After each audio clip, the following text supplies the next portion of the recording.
Hi friends, आप सभी कैसे हो। आशा करता हूँ कि आप सभी अच्छे होंगे। आपका हमारे चैनल वीके जाटोल क्लासेस में स्वागत है। आज के इस वीडियो में हम 8 जनवरी 2026 के मुख्य करंट अफेयर्स और उसके एक्सप्लेन के बारे में चर्चा करेंगे। प्रश्न नंबर 1, हाल ही में किस राज्य सरकार ने साल 2026 के पहले जल्लीकट्टू आयोजन को मंजूरी दी है? ए केरल, बी कर्नाटक, सी आंध्र प्रदेश, डी तमिलनाडु। दोस्तों, आपका सही answer option number D Tamil Nadu होगा। शुरुआत तमिलनाडु सरकार ने साल 2026 के पहले जल्लीकट्टू आयोजन को मंजूरी दे दी है। ये कार्यक्रम 3 जनवरी को पुदुकोट्टई जिले के थाचानकुरिची गांव में आयोजित किया जाएगा। सांस्कृतिक महत्व, थाचानकुरिची पारंपरिक रूप से राज्य में जल्लीकट्टू सीजन की शुरुआत करने वाला पहला स्थान माना जाता है। ये खेल तमिल वीरता और संस्कृति का प्रतीक है। कानूनी ढांचा, यह आयोजन पशु क्रूरता निवारण अधिनियम 1960 और तमिलनाडु संशोधन अधिनियम 2017 के कड़े नियमों और एसओपी मानक संचालन प्रक्रियाओं के तहत होगा। प्रशासनिक सुरक्षा, जिला प्रशासन को भीड़ प्रबंधन और पशु कल्याण सुनिश्चित करने के निर्देश दिए गए हैं।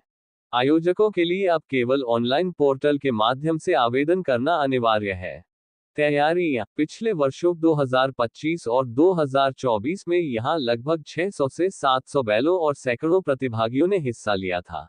2026 के लिए भी सुरक्षा और आपातकालीन सुविधाओं पर विशेष ध्यान दिया जा रहा है। प्रश्न नंबर 2, हाल ही में ममादी डोम्बोआ को किस देश का राष्ट्रपति नियुक्त किया गया है? ए माली, बी सेनेगल, सी गिनी, डी नाइजर। दोस्तों, आपका सही आंसर ऑप्शन नंबर सी गिनी होगा। पश्चिम अफ्रीकी देश गिनी में सैन्य शासन समाप्त हो गया है और लोकतंत्र की औपचारिक वापसी हुई है। 31 दिसंबर 2025 को आए चुनावी नतीजों में कूप नेता ममादी डुम्बुया को भारी बहुमत से देश का राष्ट्रपति चुना गया है। चुनाव परिणाम, डुम्बुया ने 86.72% वोट हासिल किए। 28 दिसंबर को हुए इस मतदान में लगभग 81% लोगों ने हिस्सा लिया। अब वे 7 साल के कार्यकाल के लिए राष्ट्रपति के रूप में सेवा देंगे। पृष्ठभूमि, पूर्व विशेष बल कमांडर डुम्बुया ने 2021 में एक सैन्य तख्तापलट के जरिए सत्ता हासिल की थी। पहले सैन्य नेताओं के चुनाव लड़ने पर रोक थी, लेकिन सितंबर 2025 में पारित नए संविधान ने उन्हें चुनाव लड़ने की अनुमति दी। आर्थिक महत्व, गिनी दुनिया का सबसे बड़ा बॉक्साइट एल्यूमीनियम का अयस्क भंडार वाला देश है। डुम्बुया की संसाधन राष्ट्रवाद की नीति और विशाल सिमांडुल्लोह अयस्क परियोजना को गति देने के प्रयासों ने उन्हें काफी जनसमर्थन दिलाया है। विवाद, जहां एक और लोकतंत्र की वापसी का स्वागत हो रहा है, वहीं विपक्ष और संयुक्त राष्ट्र ने चुनावी प्रक्रिया की पारदर्शिता और नागरिक अधिकारों पर पाबंदियों को लेकर चिंता जताई है। प्रश्न नंबर 3, हाल ही में किस राज्य सरकार ने तीसरे जिले कुशावती के गठन की घोषणा की है? ए गोवा, बी कर्नाटक, सी महाराष्ट्र, डी केरल। दोस्तों, आपका सही answer option number A Goa होगा। बड़ी घोषणा, गोवा सरकार ने राज्य में प्रशासनिक सुधार के लिए तीसरे जिले के गठन की घोषणा की है, जिसका नाम कुशावती होगा। ये नाम क्षेत्र की प्राचीन कुशावती नदी के नाम पर रखा गया है। जिला संरचना, यह नया जिला दक्षिण गोवा से अलग होकर बनेगा। इसमें 4 तालुके शामिल होंगे: धारबंदोरा, केपे, संगेम और कानाकोल। मुख्यालय, कुशावती जिले का मुख्यालय केपे क्वेपेम को बनाया गया है। सरकार यहां कनेक्टिविटी और बस सेवाओं को मजबूत करने पर ध्यान देगी। आकांक्षी जिला, मुख्यमंत्री प्रमोद सावंत के अनुसार कुशावती को एक आकांक्षी जिला एस्पिरेशनल डिस्ट्रिक्ट के रूप में विकसित किया जाएगा, जिससे इसे केंद्र सरकार से बुनियादी ढांचे के लिए अतिरिक्त वित्तीय सहायता मिल सकेगी। विशेष ध्यान, इस जिले की करीब 27% आबादी जनजातीय है, इसलिए इनके विकास के लिए विशेष बजट और सुविधाओं की मांग की जाएगी। वर्तमान में गोवा में केवल 2 जिले उत्तर और दक्षिण गोवा हैं, और कुशावती के बनने से प्रशासनिक कार्यों में तेजी आने की उम्मीद है। प्रश्न नंबर 4, हाल ही में भारतीय वायुसेना आईएएफ के ट्रेनिंग कमांड के प्रमुख के रूप में किसने कार्यभार संभाला है? A Vivek Ram Chaudhary, B Amarpreet Singh, C RKS Bhadauria, D S Srinivas. दोस्तों, आपका सही answer option number D S Srinivas होगा। 1 जनवरी 2026 को एयर मार्शल एस. श्रीनिवास ने भारतीय वायुसेना (आईएएफ) के ट्रेनिंग कमांड के air officer commanding in chief के रूप में पदभार ग्रहण किया। अनुभव: वह एक अनुभवी फाइटर पायलट और ए कैटेगरी के क्वालिफाइड फ्लाइंग इंस्ट्रक्टर हैं। उनके पास विभिन्न विमानों पर 4200 से अधिक घंटों की उड़ान का अनुभव है, जिसमें मिग-21 और किरण जैसे विमान शामिल हैं।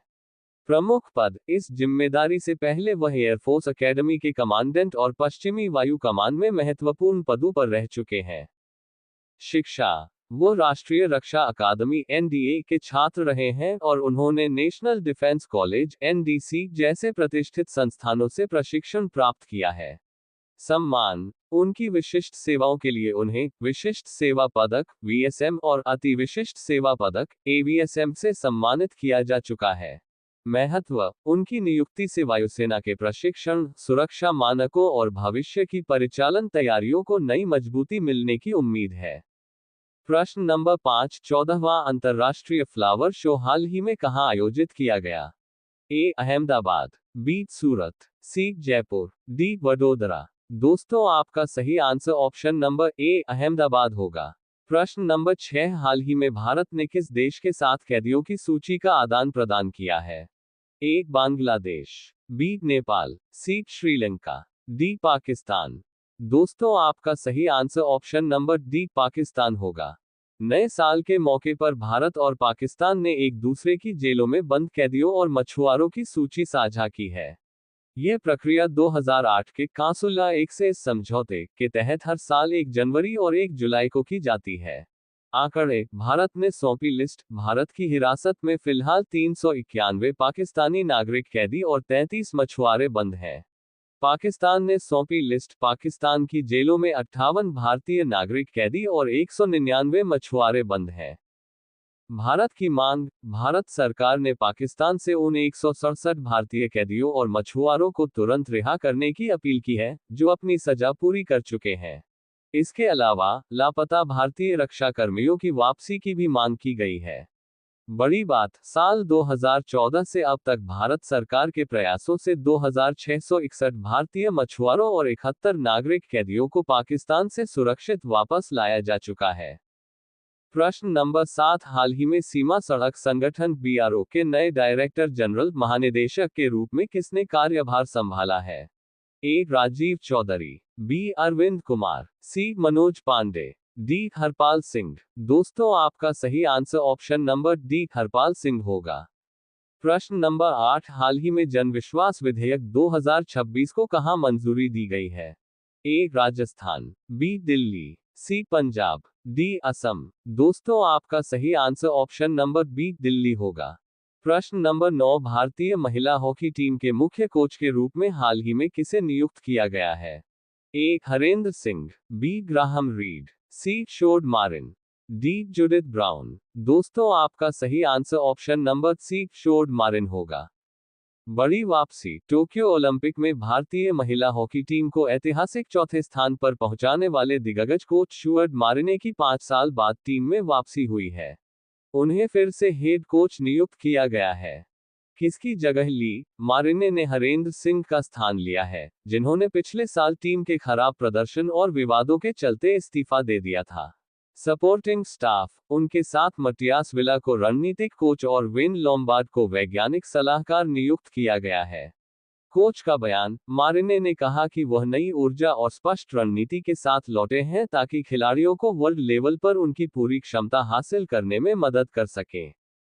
अगली चुनौती: हेड कोच के रूप में उनकी पहली बड़ी परीक्षा मार्च में हैदराबाद में होने वाले विश्व कप क्वालिफायर होंगे। वह 14 जनवरी को भारत पहुंचेंगे और 19 जनवरी से बेंगलुरु में कैंप शुरू करेंगे। प्रश्न नंबर 10, हाल ही में 8वां वेतन आयोग लागू करने वाला पहला राज्य कौन सा बना है? ए. असम, बी. महाराष्ट्र, सी. राजस्थान, डी. मध्य प्रदेश। दोस्तों, आपका सही answer option number A Assam होगा। बड़ा ऐलान: असम के मुख्यमंत्री हिमंत बिस्वा शर्मा ने घोषणा की है कि असम 8वां राज्य वेतन आयोग गठित करने वाला देश का पहला राज्य बन गया है।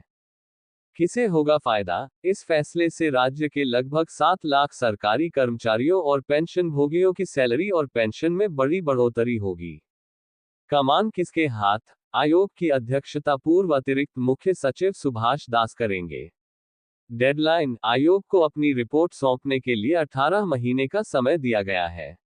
कब से होगा लागू? हालांकि नई सैलरी स्ट्रक्चर 2027 या 2028 तक लागू होने की उम्मीद है, लेकिन कर्मचारियों को इसका लाभ 1 जनवरी 2026 से एरियर अरियर्स के रूप में मिलने की संभावना है।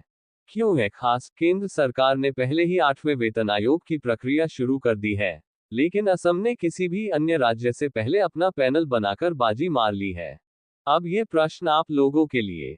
आप सभी लोग इसका आंसर कमेंट बॉक्स में जरूर बताएं। हाल ही में 69 साल बाद किस देश के कामचटका प्रायद्वीप में स्थित बेज़िमियानी ज्वालामुखी में विस्फोट हुआ है? A. Japan, B. Indonesia, C. रूस, डी. फिलीपींस। लास्ट वीडियो के प्रश्न का आंसर हमने आपसे पूछा है कि देश की पहली वंदे भारत स्लीपर ट्रेन किन 2 शहरों के बीच चलेगी? ए. दिल्ली मुंबई, बी. पटना हावड़ा, सी. गुवाहाटी दिल्ली, डी. गुवाहाटी कोलकाता। दोस्तों, आपका सही answer option number D Guwahati Kolkata होगा।